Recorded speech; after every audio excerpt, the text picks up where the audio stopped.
नमस्कार, मी प्रदीप देवरे, तालुका तंत्रज्ञान व्यवस्थापक। आज आपण नाशिक येथे रानबाजी महोत्सव आणि शेतकरी थेट ग्राहक विक्री केंद्राचं उद्घाटन आपण आज केलेलं आहे।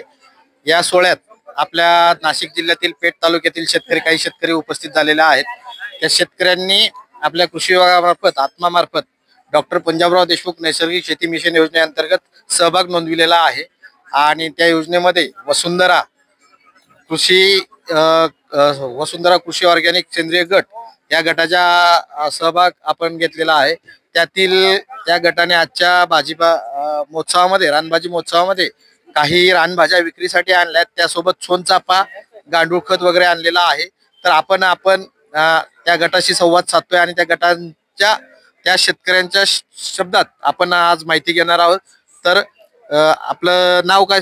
नमस्कार, माझे नाव पंडित गणपत धूम, मुक्काम काळोनी, तालुका पेठ, जिल्हा नाशिक। येथून मी आज सोनचाफा, गांडूळ खत, वर्मी वॉश आणि इतर रानभाज्या घेऊन आलेलो आहे।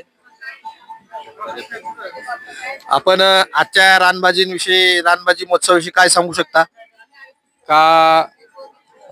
सेंद्रिय पद्धतीने किंवा जे पूर्वीप्रमाणे न खत टाकता किंवा कोणत्याही रासायनिक खताचा वापर, रासायनिक औषधांचा वापर न करता ज्या भाज्या आहेत त्याचं आपण सेवन करून भविष्यात आपलं आयुष्यमान कसं वाढेल याच्याकडे लक्ष द्यायला पाहिजे। धन्यवाद सर। मुळातच रानभाज्या जर बघितल्या तर रानभाज्या मुळात निसर्गात उपलब्ध असलेल्या भाज्या आहेत। पावसाळ्याच्या सुरुवातीला ज्या वेळेस पहिला पाऊस पडतो त्यानंतर ह्या भाज्या सगळ्या जंगलात उपलब्ध होत असतात आणि ह्या भाज्यांचा मूळचा गुणधर्म असा की ह्या परिपूर्ण आणि पौष्टिक गुणधर्माने संपूर्ण असतात। तरी ह्या रानभाज्या आपल्या शेतकऱ्यांना किंवा ग्राहकांना उपलब्ध होण्यासाठी आजचा हा रानभाजी महोत्सव आयोजित करण्यात आलेला होता।